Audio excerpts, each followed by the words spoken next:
What's up, everyone? It's your boy CrispPurpose back at it again with another Gems of War Journey Event Team video for you guys. Now, in this one, Zebur Tour is the new Journey Captain for this Journey event, and I have a team that I think can work pretty well for players that have these troops. And I must say, this restriction is extremely restrictive, right? That's extremely repetitious, but man, it is an extremely restrictive selection here that devs have given to us, right? Let's take a look at it, man. We have a restriction of centaurs and yellow troops to pick from. Let's go base rarity here and see what we have to pick from, right? We have troops like Astral Mother, one of the worst troops in the game. Overall, when it comes down to its spell and traits, not so good. We also have an Immortal. Possibly you could use this, but it's actually one of the weaker Immortals in the game. We have Sagittarian. This could be useful in the higher level battles, but you need to have multiple copies to make it really, really work, or somewhat work. We have Worldbreaker, and as you can see on our team, this is what we're having up front. Worldbreaker is going to be our main tank on the team. This is a Dragon Centaur with a 30 mana cost. Jesus, is high. Right, this really needs to be lowered, man, especially for the spell, right? Vorpal Blade is the spell, exploding 18 gems on the board, then it will deal magic plus 5 damage to all enemies. It has Indigestible for the first trait, Infernal Armor for the second trait, and Insane Growth. It will gain 5 to a random skill on 4 or 5 gem matches. That could be useful. It could gain 5 to magic, so that could be useful. I also have potions. Oh wow. I have potions purchased from the shop here. Potion of enchantment, potion of explosion, potion of rejuvenation, and then the potion of armor. Potion of armor is useful, so you really want to try and get that if you're able to. The Herd Master is going to be on this team. So another centaur. As you can see, it's a centaur restriction, so we're going to have all centaurs. I don't know why I keep repeating that. Ancient Lore is the spell. It's going to explode magic plus 1 yellow gems and cleanse all allies. Useful if the enemy has a troop that can put negative status effects on your troops. You really want to make sure you can cleanse.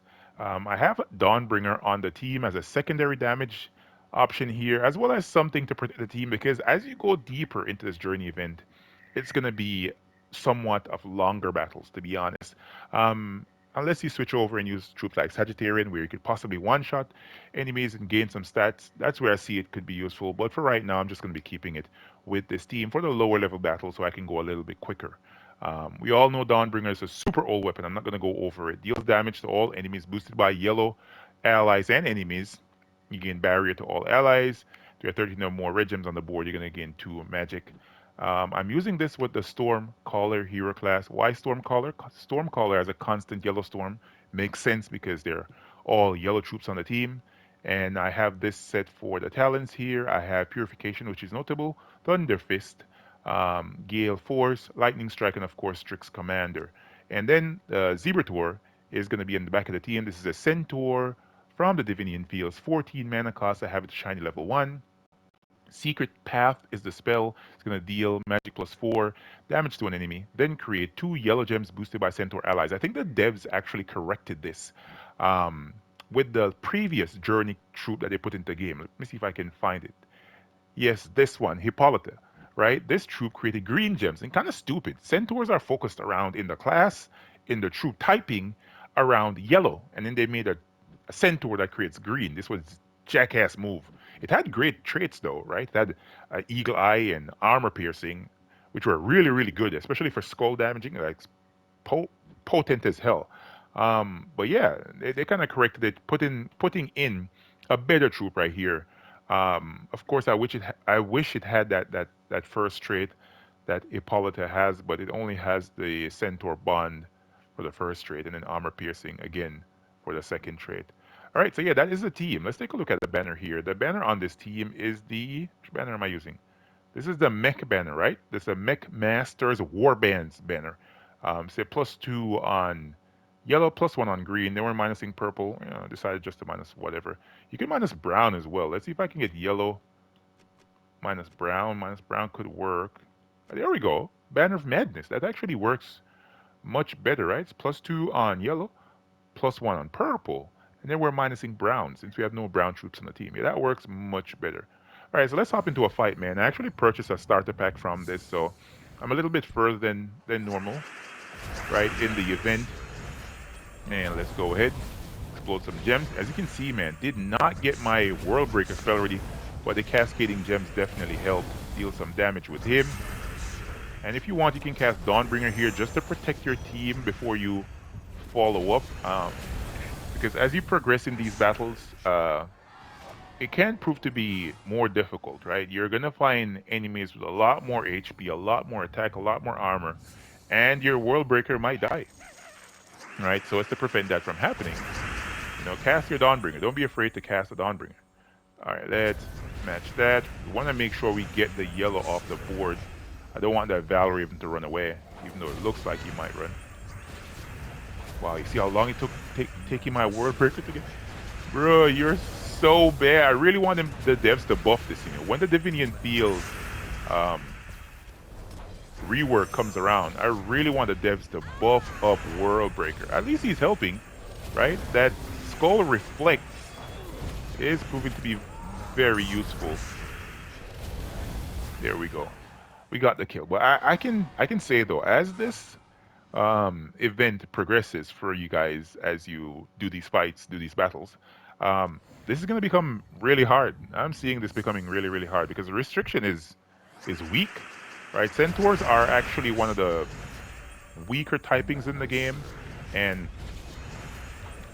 it there's not a lot of centaurs that have like great similar typings like a centaur giant or anything like that. It's really difficult to find.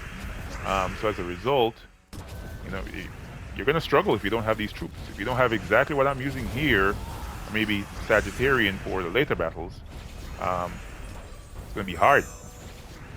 It's already pretty slow for me with these battles, but yeah, that's what I'm thinking.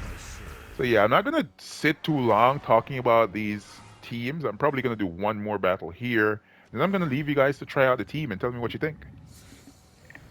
Now, hopefully you guys did well in the vault events, right? Hopefully you guys got a lot of vault keys. You got a lot of Dragonite. Dragonite's going to be pretty important as the year comes to an end, right? Players are going to want to get the new Cosmic Dragons or other Gem Dragons as they are added to the game. We don't know exactly what they're going to be, but they're going to need Dragonite. That much we're sure of. All right, let's go cast my World Breaker. There we go, we got the win. Right, so let's take a look at the team again. At least I'm getting a lot of Valor. That's pretty good. That is pretty good. World Breaker at the top of the team, followed by the Herd Master Centaur troop. Really good. I'm glad I actually have these troops medaled. That's actually cool. Followed by Dawnbringer, and then Zebur at the back of the team. As I said before, in the later battles, you might want to put on Sagittarian if you're going super deep. In this event, this guy here might be pretty useful because he deals true damage and he steals magic, right? He has the opportunity to steal magic or life or armor. That's pretty cool. That is pretty cool. And he also gains magic whenever you match a yellow gem. So if you have a constant storm, Sagittarian might be pretty useful for you. Now, hopefully you guys and gals found this video helpful and informative. If you did, remember to smash the like button, comment, and let me know what you guys think. And I'll catch y'all next one. Peace.